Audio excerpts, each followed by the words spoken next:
नमस्कार दोस्तों, आपका स्वागत है टैप मॉल में। और आज हम बात करेंगे कोटक बैंक के टास्क के बारे में। जी हाँ, तो अगर आप किसी का कोटक बैंक का टास्क अपना पूरा कर रहे हैं और किसी का डाटा भर रहे हैं तो ध्यान रखिए कि उसकी सैलरी 35,000 रुपये तक हो। और अगर आप थोड़ा सा बड़ा कार्ड अप्लाई करना चाहते हैं तो उसकी सैलरी 55,000 रुपये तक चल सकती है। ध्यान रखिए, 35,000 या 55,000 रुपये तक उसकी सैलरी चल सकती है। अच्छा, अब ये तो बात हुई हमारे उन लोगों के लिए जो टास्क कर रहे हैं, लेकिन अब आते हैं हम एम्प्लॉय ट्रेनिंग के ऊपर। तो उनके लिए क्या है भाई? देखो, कोटक बैंक जो है दोनों सरोगेट पे काम करता है, सैलरी टू सैलरी एंड आपका कार्ड टू कार्ड। तो सैलरी केस में क्या करना है आपको? प्लेटिनम कार्ड अगर आप अप्लाई करना चाहते हैं तो उसकी नेट सैलरी 25,000 चल जाएगी और ग्रॉस 35,000 एंड अबाउ चलेगी। ध्यान रखेगा, 25,000 और 35,000 अबाउ कैटेगरी ए और बी के लिए है। राइट, ये बहुत ज़रूरी है। रीज़न बताता हूँ क्या है उसका, कि अगर अगर आप उसकी सैलरी भले ही 28,000 रुपये हो लेकिन ग्रॉस उसकी 30,000 रुपये है, तब भी ये कार्ड नहीं बनेगा। तो आपको ध्यान देना है कि 25,000 रुपये कम से कम नेट हो और ग्रॉस उसकी 35,000 प्लस हो। इसी प्रकार सिग्नेचर कार्ड बनाने के लिए ग्रॉस उसकी 55,000 हो और नेट 40,000 हो। 40,000 इन हैंड आ रही हो और ग्रॉस उसकी 55,000 का पैकेज हो, ये चल सकता है। ठीक है। अब ये तो ही सैलरी सैलरी के बारे में, लेकिन अब आगे मैं बता देता हूँ उसके बारे में थोड़ी सी और, कि सिविल जो है 12 महीने की हिस्ट्री उसकी मैंडेटरी होनी चाहिए। वो चाहिए हमें। लेटेस्ट 2 महीने की सैलरी स्लिप जिसपे एम्प्लॉय कोड और कंपनी का लोगो बना हुआ हो, या फिर 3 महीने का बैंक स्टेटमेंट जिसमें वो सैलरी आती हो। उम्र होनी चाहिए 21 से 65 साल के भीतर। सर्विसेबल लोकेशन होनी चाहिए, जैसे कि मेट्रो सिटीज़ हो गए आपके। लैंडलाइन या फिर ऑफिशियल ईमेल आईडी, हमें इनमें से एक ना एक चीज़ चाहिए चाहिए। और अगर अप्लाई करने वाला बैचलर है तो उसका परमानेंट एड्रेस प्रूफ हमें चाहिए चाहिए। कॉन्ट्रैक्ट एम्प्लॉयज़ के लिए ये चीज़ नहीं है। राइट, तो कॉन्ट्रैक्ट एम्प्लॉयज़ के लिए चीज़ नहीं है, चाहे वो कितनी अच्छी कंपनी काम करते हो, कॉन्ट्रैक्ट नहीं होना चाहिए। राइट। अब आते हैं अपने इस बात को ध्यान रखें, नेगेटिव एरिया नहीं होना चाहिए। इसकी जो लिस्ट है वो आपको दे देंगे आपके टीम लीडर। कैटेगरी कंपनीज के लिए ए बी और सी होनी चाहिए। प्लैटिनम कार्ड अगर आप इस्तेमाल कर रहे हैं कार्ड टू कार्ड सरोगेट में, तो उसकी जो क्रेडिट लिमिट है वह 50,000 तक, अगर कार्ड टू कार्ड के केस में चल रहा है तो 50,000 तक की लिमिट का कार्ड है, तो वो आप इसमें इस्तेमाल कर सकते हैं। सिविल जो उसको देखना है बंदे का, अगर पैसा बाजार से देख रहे हैं तो 740 से 750 के पास होना चाहिए। सिग्नेचर कार्ड के लिए 1 लाख की लिमिट होनी चाहिए कम से कम।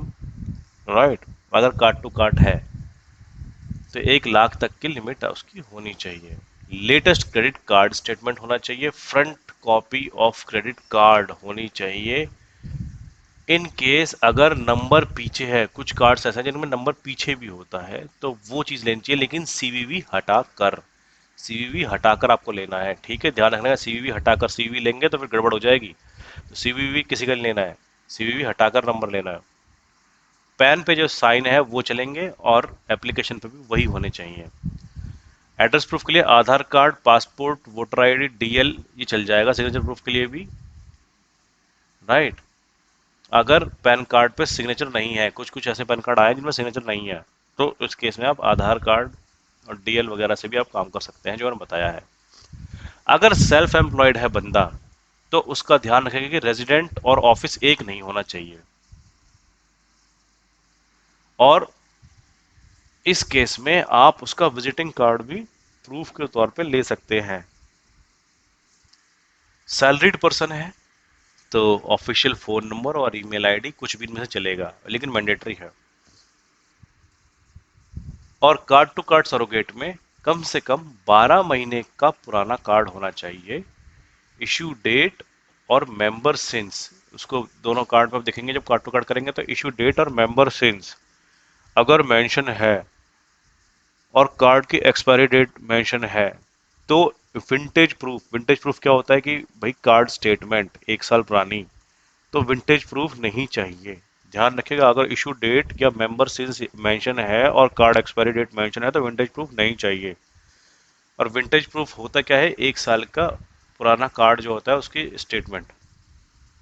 अगर इशू डेट नहीं है तो वैलिड थ्रू डेट जो होनी चाहिए, यानी कि कब तक कार्ड वैलिड है, वो अब से लेकर 2025, आज की जो तारीख है, मान लीजिए अगस्त चल रहा है, तो अगस्त 2025 से ज्यादा ना हो, उसके कम कम हो, भले ही अगस्त 2023 हो, 2022 हो, राइट, 2024 हो, 2025 हो, चाहिए चलेगा, लेकिन उसके बाहर 2026 वगैरह नहीं होनी चाहिए, राइट।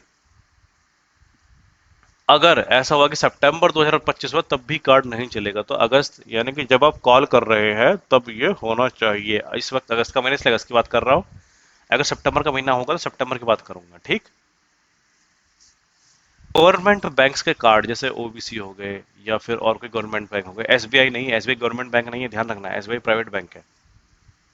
तो गवर्नमेंट बैंक, कैनरा बैंक, इस टाइप के हो गए, तो उनके कार्ड नहीं चलेंगे, यानी जिनके पास उनका कार्ड है वो नहीं एक्सेप्ट किए जाएंगे, राइट।